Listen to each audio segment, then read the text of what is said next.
Hello, welcome to the short Vort on Parshas Tazria-Metzora, a double parsha.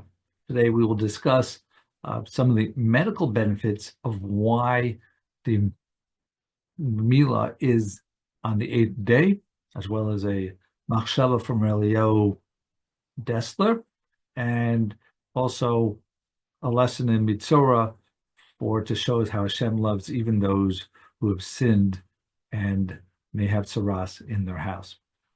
So why is it so important that the bris milah is done on the 8th day? Numerous reasons. One reason on a spiritual basis is Hashem wants that there should be at least one Shabbos in the baby's life before they undergo the circumcision and join the covenant of the people, to have that kedusha infused into that baby.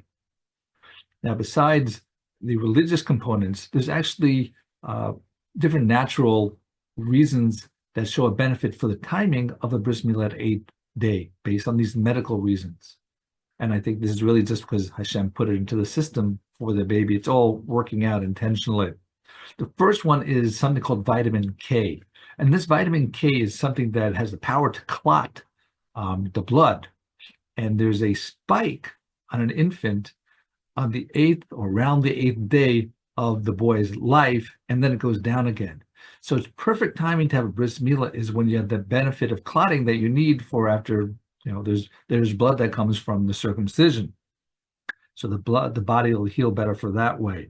Also, the immune system and now is continuing its development and maturation, and it now has a week under its belt when it adjusts to its new environment, no longer be inside the money.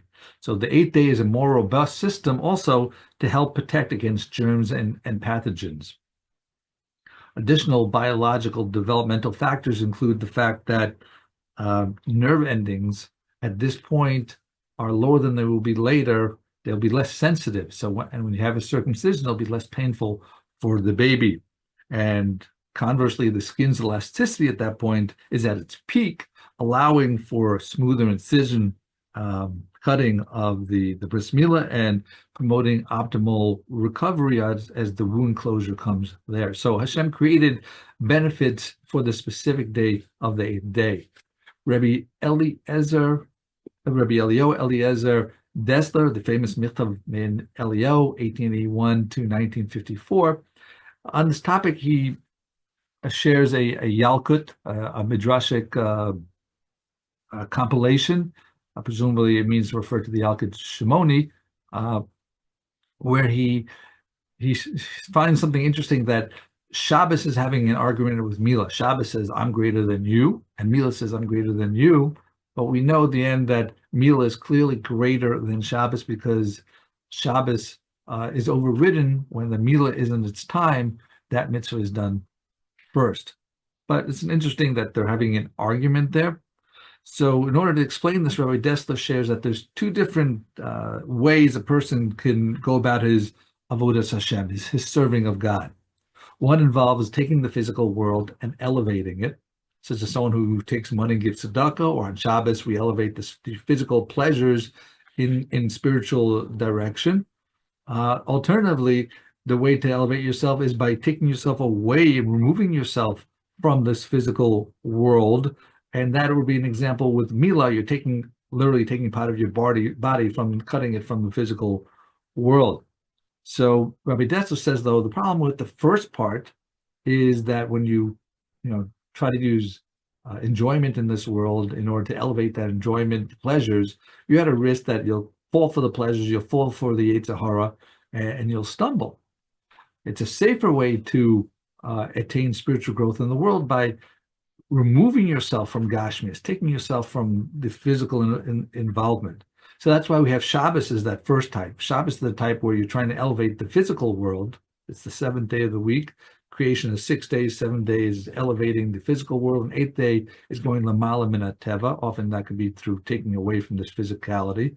And the milah represents the better way, the second way, that by having that removal, you're reducing your desires, you're reducing your lust for pleasures. So it's a safer way to go in terms of your spiritual growth. Moving on to Parshas Metzora. So Metzora in Perek Yudalad Pasuk Lamed Vav, it says, "Ufino asabayis beterem yavo a kohen." They clean out the house before the kohen comes. We're talking here about a case where someone found potential tzaraas, a white nega in his house, and he wants the kohen to tell him whether or not this is in fact a tzaraas or not. The rule here is that we're told him beterem yavo a kohen, that we don't have the kohen come right away. And the Seforno, among other commentaries, says so that in the meantime, the person will be able to do tshuva for himself, the one whose house we're talking about, as well as be mispalel. And it's even zaman gives zaman tefillah la kohen. The kohen is even supposed to pray on behalf of his baal. So we want to get a chance that this way, maybe in the intervening time, it will even if it was potentially tameh, it will revert that it's not tameh. We also see here a Kadosh Baruch Hu's kindness for someone who's sinned. There's a reason why this person's being punished, even with his house, that he could have tzaraas.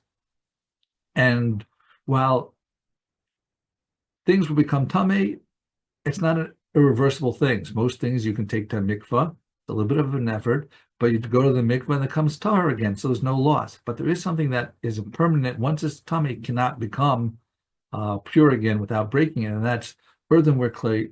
Kalim, earthenware utensils. They're usually not worth a whole lot, but the point here is that even so, HaKadosh Baruch Hu doesn't even want a person to have that loss. Therefore, we delay the kohen's judging about the nega in order to get all the items out of the house, including the utensils, earthenware utensils. So, thank you for listening. Have a wonderful week and a wonderful Shabbos.